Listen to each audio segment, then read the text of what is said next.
Welcome to the Fund2000.com real estate podcast. My name is Chuck Ham, and today we're going to talk about commissions for realtors and how a recent lawsuit affects commissions and how sellers can save. Actually, sellers and buyers can save.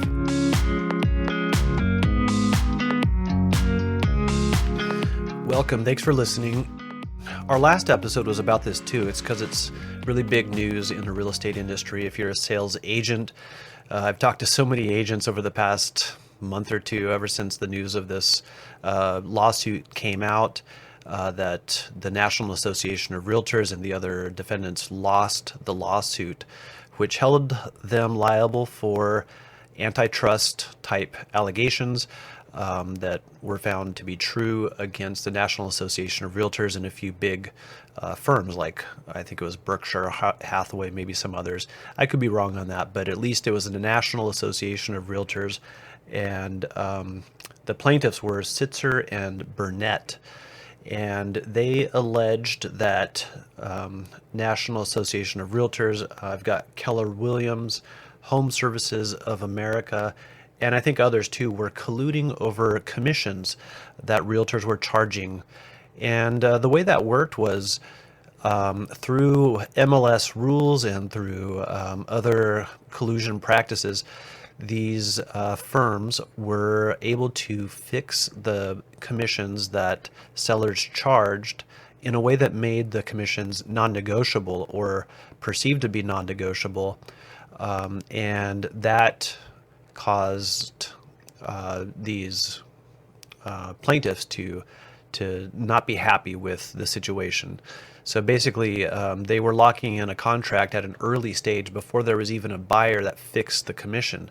And that's because the MLS rules were requiring there to be a listing agreement. And in order for the listing to go live, the system was that the MLS must offer a buyer's agent a particular commission, and these different firms were trying to fix that. I don't know what the percentage was for those plaintiffs, but around here it's 2.5%, 3% that is just automatically offered to a buyer's agent. And that is frustrating for buyers because and sellers in some cases, because they want to be able to negotiate the commission kind of like in other commercial transactions. And in real estate sales in the rest of the world, the commission is negotiated at the time of the offer. And the practice here has been all my career that the commission that is going to be offered is fixed at the time of the listing. But once it goes live on the MLS, then the commission is fixed and you don't negotiate it. I mean, you can negotiate additional commission, but there is at that point a contract, and it's a binding contract on the seller. And that tends to, according to this lawsuit and some of the issues that came up in the lawsuit, tends to inflate the prices of homes. And that's also an issue in today's housing market. Affordability is a big issue. So to not be able to negotiate one of the biggest costs of a transaction, which is the realtor commission, that is something that the jury found to be serious enough to hold National Association of Realtors and these firms liable for billions of dollars. It's big news. So we spoke about this on the last month's podcast, but I did it more from the perspective of what agents should expect in the future. And now I want to do it more from the perspective of sellers. What can they expect? We still don't have firm decisions on how the rules are going to be affected, but we have a pretty good idea that the MLSs have already allowed us to not offer any commission on new listings. That's a rule change for at least our MLS and lots of other MLSs that I know. Previously we had to offer at least a commission. Now we can put it at zero, and that's goes to the spirit of this court decision, which we believe is going to result in a rule change that is just going to cement this idea that you don't have to offer any commission on the MLS. That is against good business practices where a buyer and a seller and the people involved negotiate the commissions. And that is in California, that is the law anyways. We have disclosures that we include in every single one of our transactions at various stages that states that commissions are negotiable. That's something that we have to disclose because the practice of firms and MLSs is to pretend like they're not negotiable and get everybody paying more money than they have to. So I've been actually, as even as an insider to all this stuff, I've been very frustrated because people don't like realtors and realtor commissions. So those are the core issues. Now, the thing that I want to highlight for buyers and sellers, and especially sellers, is you can save money now. You are not locked into any commission from at any stage. You're probably not going to be able to hire an agent for free. So the agent, when you list your property, and if you were to ask our firm to list your property, we're going to negotiate a commission for our office. And we're going to tell you probably what to expect from the buyer's agent and what they're probably going to ask for. But we're no longer required to, and I believe pretty soon we will no longer even be allowed to offer a fixed amount of that commission unless, I think maybe we'll be allowed to, but I don't think we'll be allowed to say that there is any fixed commission that's non-negotiable. It will always be negotiable. And I think that's probably the disclosure that's going to be coming up on the MLS whenever you do see a commission that's going to be offered. It is a negotiable commission. So that's what I want to tell sellers today with this podcast is you can save a lot of money. And there's going to be a lot of firms out there who are going to pretend like the market is still going to dictate the same commissions as always. That's just because that's what the businesses are built on. That's the value of the agents are going to say. And I beg to differ. I think there have always been discount real estate firms out there. Our office has, in many situations, discounted our commissions just because it's possible for us to. We still make plenty of money and we still do a good job. We don't cut any services out when we discount our commissions. And there's no cost that we're giving up for services that are required. You aren't losing anything by paying a good realtor less if you're getting the same good service that you should get. And so don't let anybody deceive you and pretend like you still have to pay the same commission. That it was never true in the first place. But now we have further evidence. We have a lawsuit and rule changes coming up that the big firms and many agents are going to resist. So it is kind of a sales pitch for our office because we have always discounted. We haven't always discounted every transaction, but some transactions, we believe in our value and we justify that value, and the higher commission is a fair commission. But there are some situations where we know that we can and should discount it, and that's what the market is doing. And previously that didn't happen on some transactions just because the way the rules were set up and the agents that we were dealing with and who was the listing firm or who was the buyer's agent. But now that's, I think, a thing of the past. So I want sellers to realize that you're in a good position now, much better than you ever were before. Let's talk about commissions. When we talk about selling your home, let's talk about what the reasonable commission is, what others might be charging, what our office charges. And also there's a second step now to every offer that didn't used to be there. And that is going to be you'll get the offer. It'll say how much the buyer is offering, the purchase price and other costs of the transaction and all the other terms. One of the new parts and one of the new provisions of the offers is going to be how much is the buyer's agent going to get paid? What is the commission for the buyer's agent? They're going to ask for 2% probably. And you as a seller, you have a right to say no. I'm willing to pay 1%, and if you want to get paid more, then your buyer or somebody else can pay that, or I'm willing to pay 2% if you want to. And I think it's probably true that in some markets, it will still be similar to what it had been in the past. And that's because, especially in some of these markets where homes are valued less anyway. So if you live in a area where real estate is very expensive, I would expect that some of the commissions are going to be coming down. But if you're in Bakersfield, Lancaster, more rural areas where home prices are less, real estate agents out there have been working for less for a long time anyways.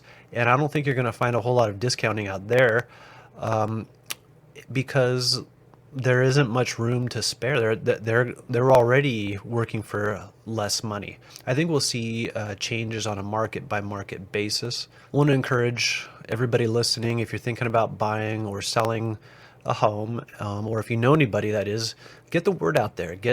Talk to us. You can email me, Chuck at fund2000.com, fund2000.com, and we can start a conversation. I can give you a call on the phone and we can talk about this more, what this process looks like, what to expect to pay realtor commissions, how you can save money. And that's one thing that it's our duty. That's the crazy thing about this whole conversation. Realtors tend to gouge the principals in a transaction for commissions, but it's our duty actually to save our clients money. And I think the days of high commissions are quickly disappearing. It's been unpopular, and now we're going to have some rules that make it easier for buyers and sellers to negotiate a reasonable commission based on the market, based on the negotiation of the people involved, instead of just based on what a listing agent decides with the seller at an early stage before there's even a buyer. So one of the questions that's been coming up in real estate is what's happening in 2024 with home values, with mortgage interest rates. So I want to give you a quick, maybe 5 minutes on that. We don't see any real strong reason for there to be a flood of homes on the market, for there to be a bunch of new inventory. And because the inventory isn't going to change that much, it probably will increase a little bit. But because inventory isn't going to change enough, we don't expect to see prices come down. We think that interest rates are going to come down. They've already come down some.